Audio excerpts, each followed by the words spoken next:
In our loose leash walking process, we will spend a lot of time teaching our dog to stay by our side. Dogs and all living beings always repeat the things that have worked out in the past. Maybe you've experienced that when you have been teaching your dog one trick, let's say roll over, and then you want to teach your dog a new trick, for example, cross his paws while laying down. He will probably keep on repeating the roll over trick because it has been previously reinforced, so it's the first thing that comes to mind, and it can actually be quite hard for the dog to change and now do the new trick. You also might have experienced that yourself if you're used to, for example, driving the same path to work every morning, and then one morning you have to go somewhere else instead, maybe the post office. You might still drive to work, and only when you're halfway there you realize, oh, this was not what I wanted to do. So we're going to make use of this concept in that we will do many exercises in which we will teach our dog to stay by our side and to reinforce him a lot when he is by our side. And so he will, further down the road, be more likely to choose this position in loose leash walking than to choose to be way out front ahead of us. We will start very easy while we're giving the dog quite a few choices of where he could be so that he doesn't fail. And then over time, we're going to make the scenario harder and harder gradually. So at first, you might practice that just in your living room if your dog cannot concentrate outside yet. With the wall is there to prevent the dog from wandering off this way.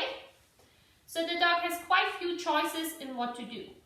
He's pretty likely to do the right thing, and we can use this to reinforce him greatly. Over time, we will take it outside. We will start to move away from the ball so that the dog has to make more and more of an effort to find the right position. I often call this responsibility. Responsibility is not meant in the sense of if your dog doesn't make it, you punish him, of course. Yeah? It is meant that the more our dog understands, the more we can raise criteria and expect him to still find this position even with less and less help. So, let's start just in the living room.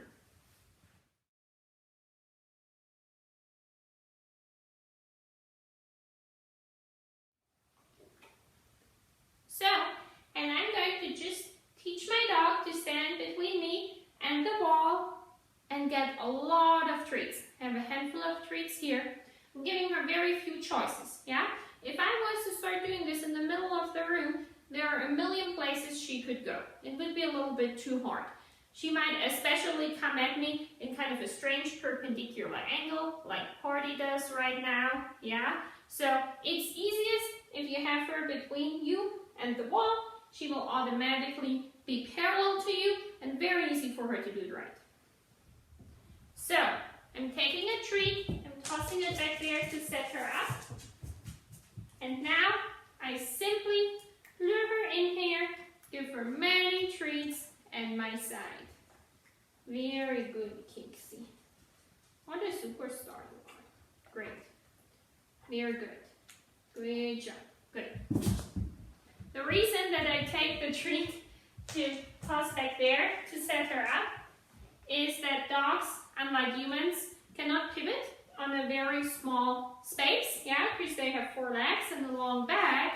So if, let's say, I have my dog here and I want to turn her around and I try to somehow do this in this small space, it's very difficult, yeah?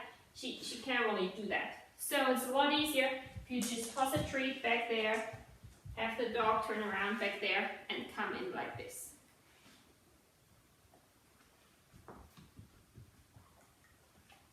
Great. And just eat treats. Very good. Of course, you want to practice this on both sides. I personally do not believe dogs should just learn to walk on your left side. When I walk my dogs next to the road, I always want them to walk away from traffic. So, depending on where the sidewalk is, they might need to walk on my left or on my right side. So introduce this from the beginning so that your dog does not struggle on later when suddenly the rules change. If you start just teaching them to walk on one side, then a couple months down the road suddenly you ask them to be on the other side, that will be confusing.